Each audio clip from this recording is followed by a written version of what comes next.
An overture from Puffy. I don't believe he really wants her back. I believe he probably treated her at some particular point of possession like a. Katt Williams has resurfaced with fresh allegations against Diddy, claiming the mogul put a hit out on Wendy Williams back in the 90s. Allegedly, Diddy sought retaliation after Wendy exposed him. Despite Wendy's fame for spilling tea, Diddy believed she crossed a line.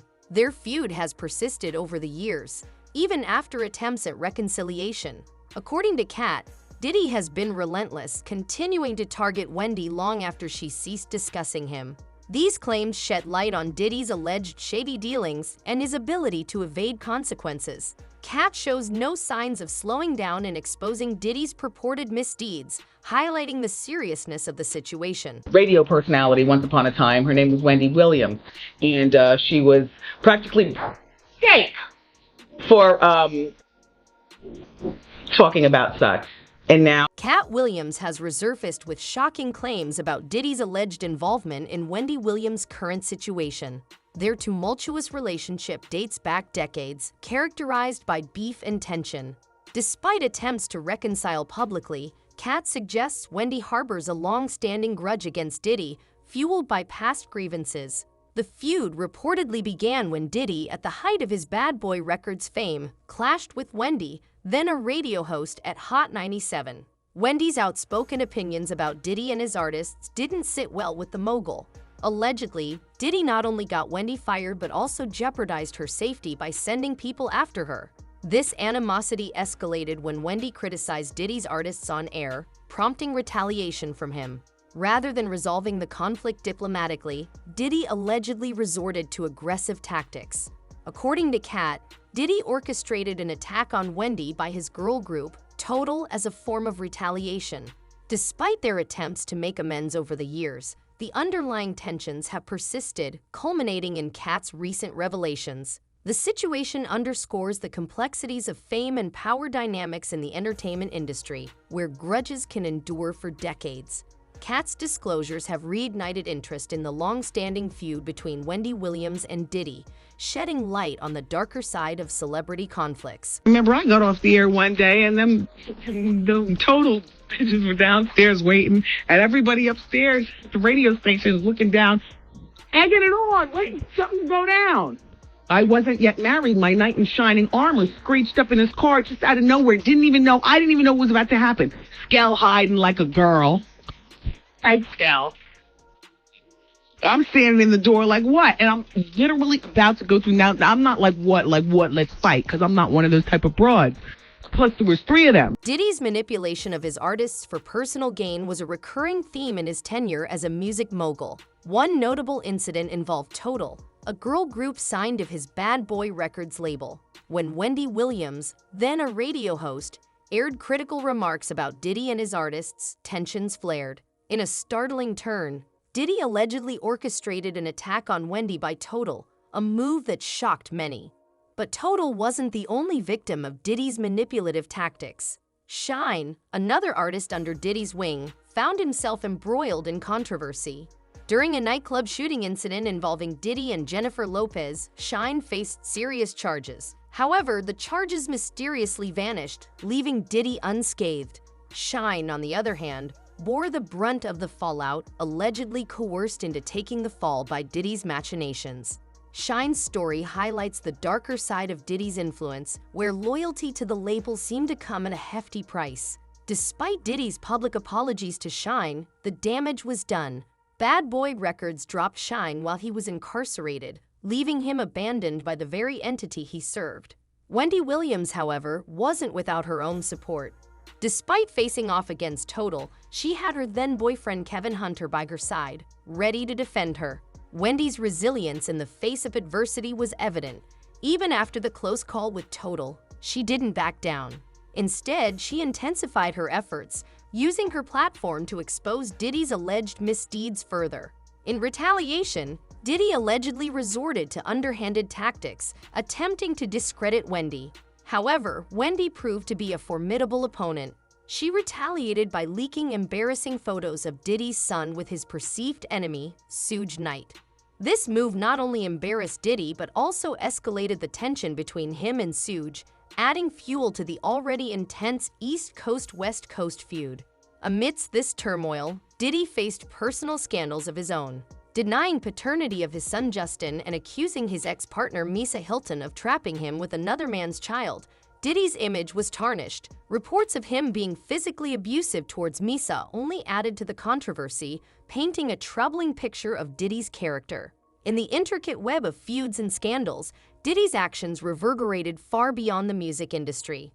His alleged manipulation of artists and involvement in personal scandals exposed a darker side to his persona, one that contrasted sharply with his public image as a successful music executive. Hottest DJs off of Hot 97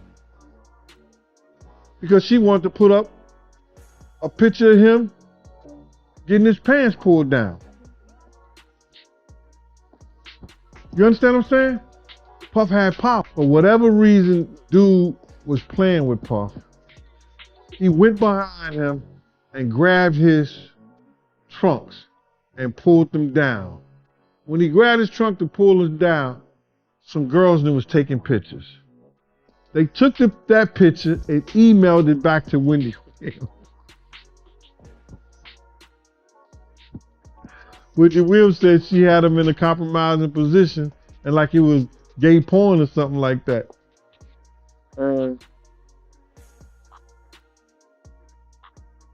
She was going to put it out. So they stopped her from putting it out. Diddy's reaction to Wendy's revelations about his personal life was swift and aggressive. Wendy's disclosure of a potentially damaging photo involving Diddy's son and Suge Knight hinted at even more damaging evidence in her possession. In the 1990s, any hint of a rapper's sexuality could be career-ending, a risk Diddy couldn't afford. Wendy's insinuation of possessing further incriminating evidence sent Diddy into full damage control mode. Allegedly, Diddy and his entourage embarked on a trip to a beach or island paradise, where compromising photos were taken.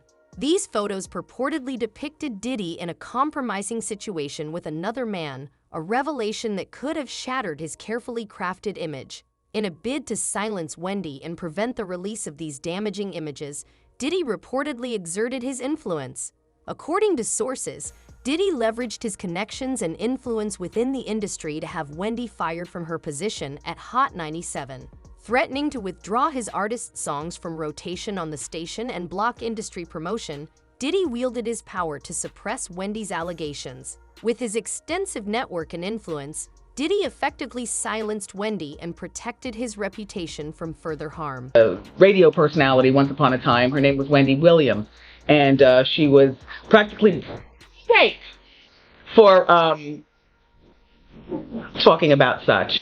And now it's all. Wendy's ex-husband, Kevin Hunter, shared in an interview the extent of Diddy's attempt to ruin her life and career, highlighting the seriousness of the situation. On the radio station, did he have anything to do with that?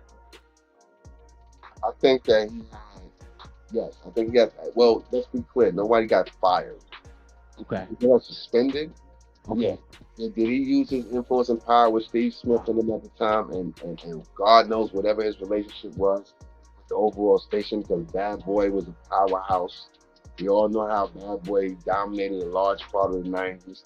And as far as New York, you know, they was a powerhouse. So was he, you know, King Joffrey Joe? Yeah.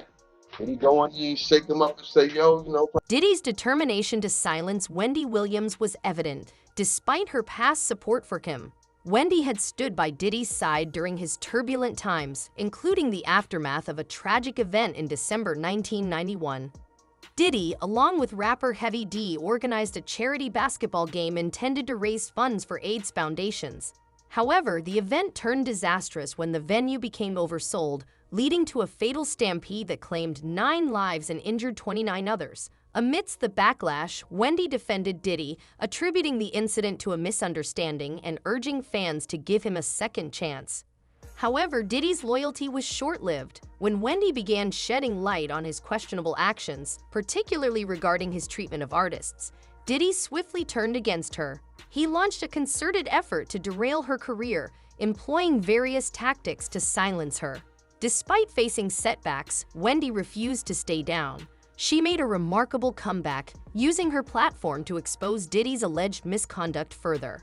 One of the most shocking revelations involved Diddy's handling of the late rapper, Biggie Smalls' publishing rights. Reportedly, Diddy took advantage of Biggie's rising stardom, promising to honor his wishes for full control over his masters. However, Diddy allegedly deceived Biggie in assigning documents that transferred some of his publishing rights to Diddy himself.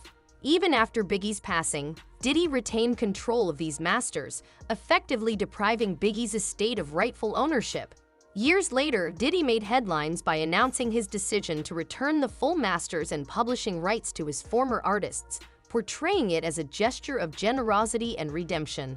However, reports suggest that this move was not entirely altruistic. Diddy allegedly used the opportunity to coerce his former artists into signing non-disclosure agreements, preventing them from speaking out against him. This strategic maneuver aimed to silence potential whistleblowers, particularly amidst looming legal battles, such as Cassie's lawsuit against him. The revelation sheds light on the complexities of Diddy's character and his manipulative tactics within the music industry. Despite presenting himself as a changed man, Diddy's actions highlight a pattern of exploitation and deception, ultimately tarnishing his reputation. All his artists, when he gave them their publishing back. I'm gonna give y'all publishing, but y'all can't talk about Janice Combs, Justin Combs, Sony, Bad Boy, or anything that happened. Y'all can't talk about. Rapper Maze refused to comply with Diddy's schemes, rejecting NDAs and demanding fair compensation for his work at Bad Boy Records.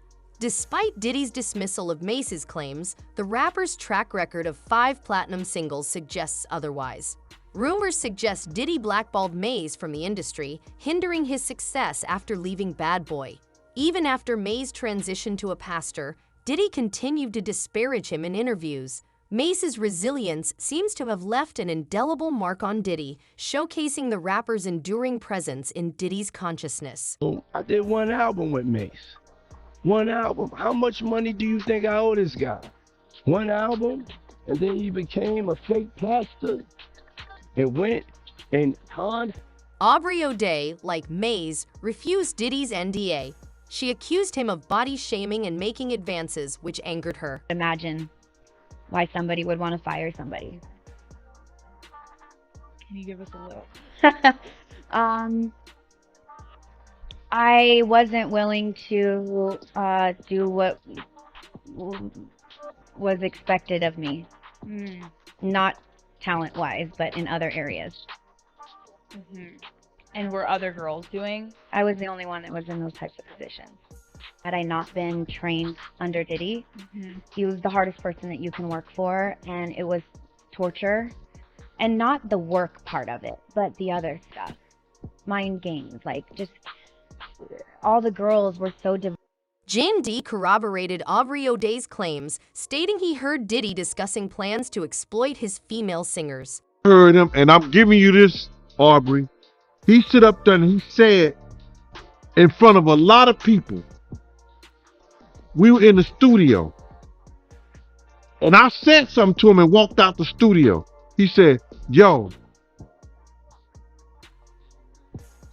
I'm gonna drug their ass off and pick them up and pip them out to my nigga. He said, I'm gonna drug them out.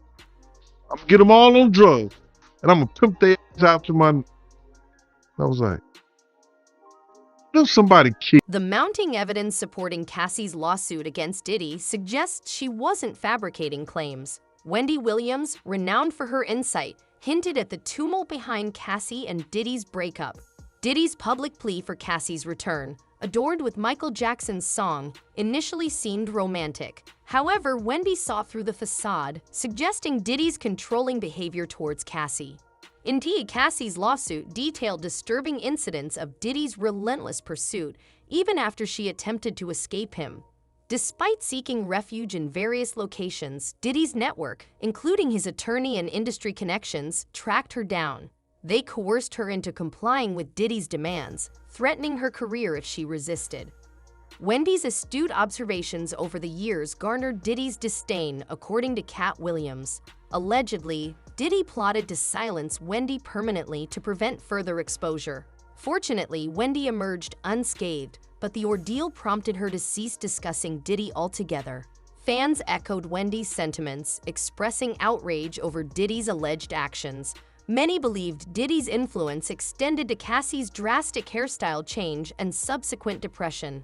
Wendy's courage to confront Hollywood's dark realities, particularly regarding Diddy, resonated deeply with her audience, who now view recent revelations with vindication. Amidst the unfolding drama, Wendy likely observes with satisfaction, vindicated in her long-standing warnings about Diddy's true nature.